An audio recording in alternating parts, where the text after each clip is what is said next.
Libby Squire era uma estudante de 21 anos da Universidade de Hull, no Reino Unido. Inteligente, engraçada, cheia de vida, muito querida pelos amigos e próxima da família. Era a irmã mais velha, orgulhosa da sua posição na família, muito ligada à mãe, ao pai e aos 3 irmãos. Libby era vista como alguém brilhante, esforçada e sensível. Antes de entrar na universidade, ela enfrentou sérios problemas de saúde mental, mas conseguiu dar a volta por cima, viajou para Paris durante um gap year, voltou mais forte e determinada a começar uma nova fase da vida. Estava no 2º ano de filosofia, tirando boas notas e com planos para o futuro.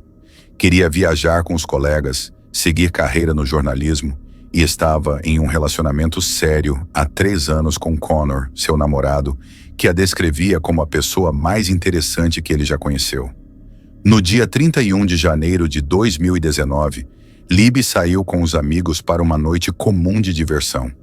Começaram em uma casa de estudantes, bebendo, jogando conversa fora, planejando terminar a noite no Welly Club, uma boate da cidade.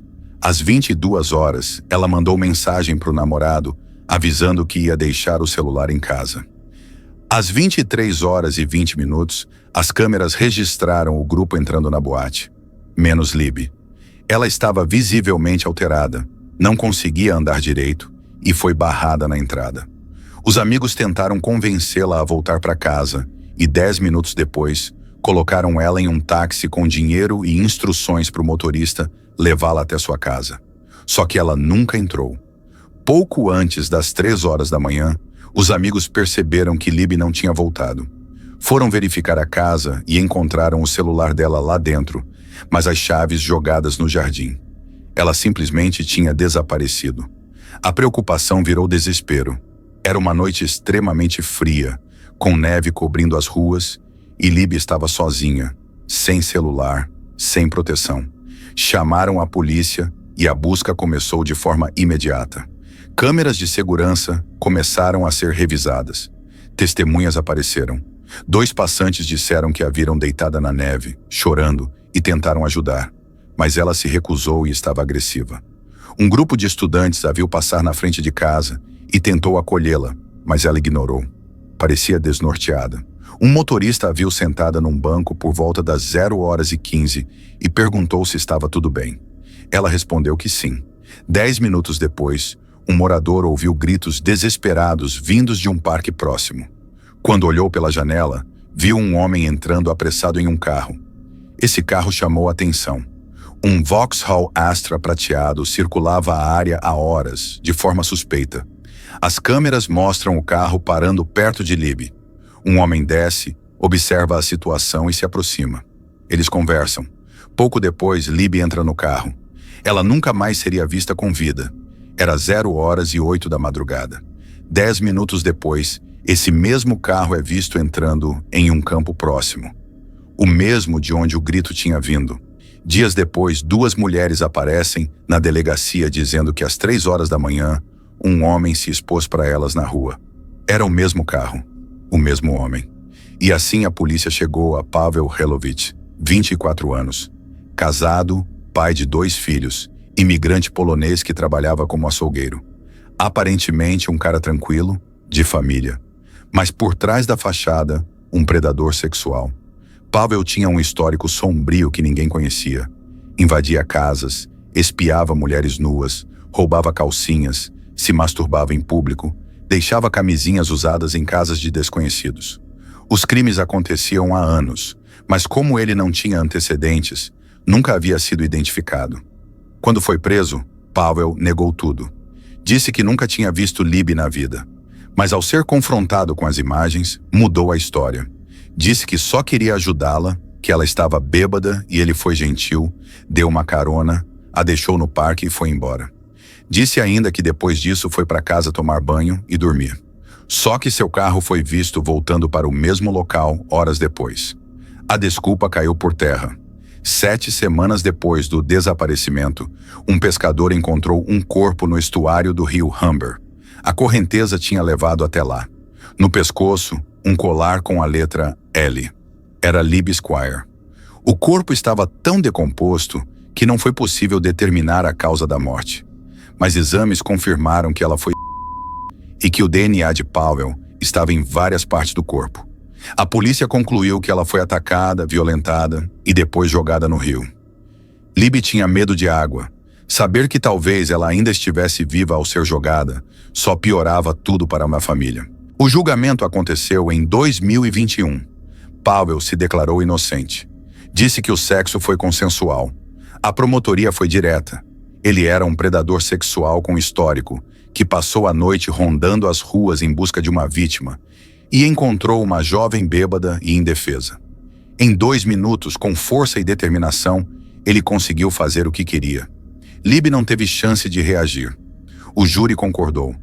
Powell foi condenado por e assassinato. Pena: prisão perpétua com no mínimo 27 anos. A mãe de Libby, Lisa, nunca parou.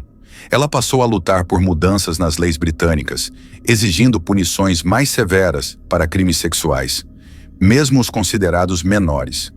Foi até o parlamento, encontrou o primeiro-ministro e questionou: se não há espaço nas prisões, então construa mais, porque minha filha não volta em 27 anos.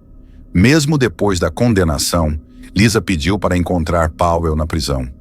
Queria saber como foram os últimos minutos da filha. Ele aceitou, mas depois voltou atrás, dizendo que se sentia injustiçado pela imagem passada pela família Squire. Era só mais uma forma dele manter o controle. A frustração da família foi enorme. Hoje, a dor permanece. Lisa conta que todo dia, ao acordar, tem uma fração de segundo de esquecimento, onde acredita que a filha ainda está viva. Depois lembra que não está. Por quê?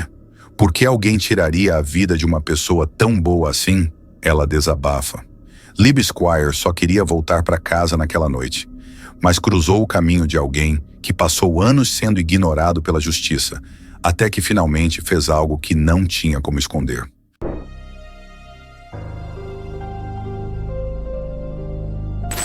Alice Gross. Nascida em 2000, vivia em Hanwell, Londres, com os pais e a irmã. Era uma adolescente criativa que adorava música e arte. Tocava piano, violino e compunha as próprias músicas. Como muitas adolescentes, também enfrentava seus dilemas. Alice tinha sido diagnosticada com e depressão. Estava em tratamento, cercada de amor, mas ainda assim era uma menina frágil. No dia 28 de agosto de 2014, ela saiu para uma caminhada por volta das 15 horas. Era algo rotineiro para ela. Sempre avisava onde ia, sempre voltava no horário. A família estranhou quando deu 19 horas e ela ainda não tinha voltado, mesmo depois de ter avisado que já estava a caminho. O celular dela já não chamava mais, e os pais sabiam que algo estava errado. Sem perder tempo, eles ligaram para a polícia. Alice era muito responsável com horários, e a ideia de que algo sério podia ter acontecido passou a fazer sentido rápido. Além disso, a família temia que ela tivesse desmaiado ou passado mal em algum canto por conta do histórico de saúde. As buscas começaram imediatamente. A polícia, os amigos, a família e até desconhecidos começaram a vasculhar a região. Um detetive experiente, Carl Mehta, assumiu o caso e a movimentação logo ganhou espaço nos jornais. O público abraçou a causa. Logo, o nome de Alice estava em todas as redes sociais com a hashtag #EncontreAlice. As primeiras pistas surgiram através das câmeras de segurança. Às 16 horas e 26 minutos, Alice foi vista caminhando sozinha perto do canal Grand Union, atravessando uma ponte chamada Trump's Way, voltando na direção de casa. E então, mais nada. Nenhuma outra imagem. Nenhuma pista. Desapareceu. Os dias foram passando e o desespero da família só aumentava. Eles fizeram apelos públicos pedindo por qualquer informação, por menor que fosse.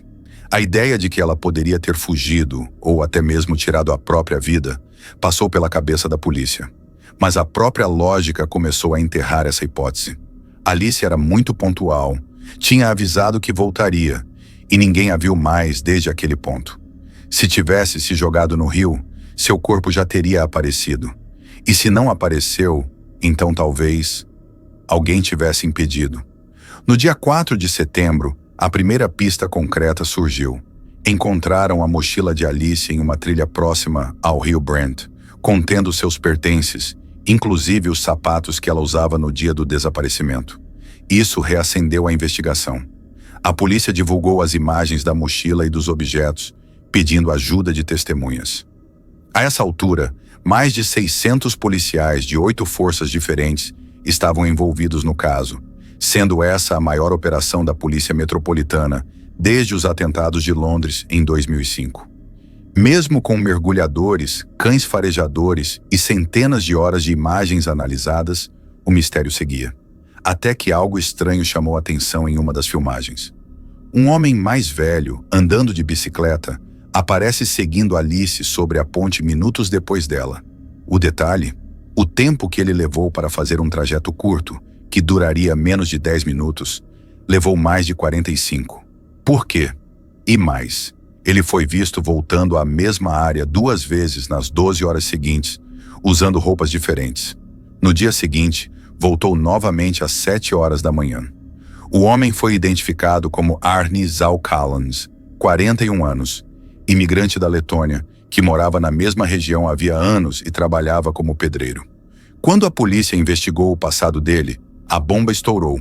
Ele já havia sido condenado por assassinato na Letônia, depois de espancar e esfaquear a própria esposa e enterrá-la em uma cova rasa. Cumpriu 7 anos de prisão. E pior, em 2009, já em Londres, ele abusou sexualmente de uma menina de 14 anos, perto do mesmo canal onde Alice sumiu. Mas nunca foi processado porque a vítima não formalizou denúncia. Esse era o tipo de homem que andava livremente pelas ruas. E o sistema britânico nem sabia. Na época, o Reino Unido não fazia checagens completas de antecedentes criminais de estrangeiros. Ou seja, ninguém ali sabia que ele era um assassino. Com as novas informações e imagens em mãos, a polícia fez uma reconstituição com uma atriz no mesmo caminho de Alice, tentando descobrir se mais alguém se lembrava de ter visto algo. A essa altura, todos já sabiam. Arni Zaukalans era o principal suspeito. Mas ele também tinha desaparecido. No dia 30 de setembro, 5 semanas após o desaparecimento, a polícia encontrou um corpo enrolado em sacos de lixo no fundo do rio Brent. Estava nu, exceto por uma meia. Estava preso em posição fetal, amarrado a uma roda de bicicleta, junto com pedras e galhos, claramente para impedir que o corpo flutuasse. Era Alice Gross, a causa da morte: asfixia. Ao redor do local, um toco de cigarro com DNA de Arni foi encontrado. O mesmo DNA apareceu também nos sapatos e mochila de Alice. E embaixo do piso da casa dele, a polícia encontrou partes do celular dela. 4 dias depois, encontraram o corpo de Arni Zaukalans. Ele havia se em uma área de mata. A polícia acredita que ele viu Alice caminhando sozinha, a seguiu, a atacou sexualmente e depois a matou. Em seguida, voltou ao local diversas vezes para esconder melhor o corpo e apagar provas. Se estivesse vivo, ele teria sido formalmente acusado de assassinato. O caso de Alice Gross chocou o país. Uma menina talentosa, sensível, que só queria fazer uma caminhada como tantas outras. Sua morte brutal revelou falhas graves no sistema de segurança e imigração. Após sua morte, o governo britânico mudou suas políticas de checagem de antecedentes, especialmente para estrangeiros. Hoje, cerca de 80% dos suspeitos, vindos de outros países, passam por investigações mais rigorosas. Alice foi enterrada em outubro de 2014. Seus pais e amigos, devastados, seguem lutando para que casos como o dela não se repitam. Uma menina cheia de talento, energia, criatividade, tirada do mundo de forma brutal por alguém que jamais deveria estar solto.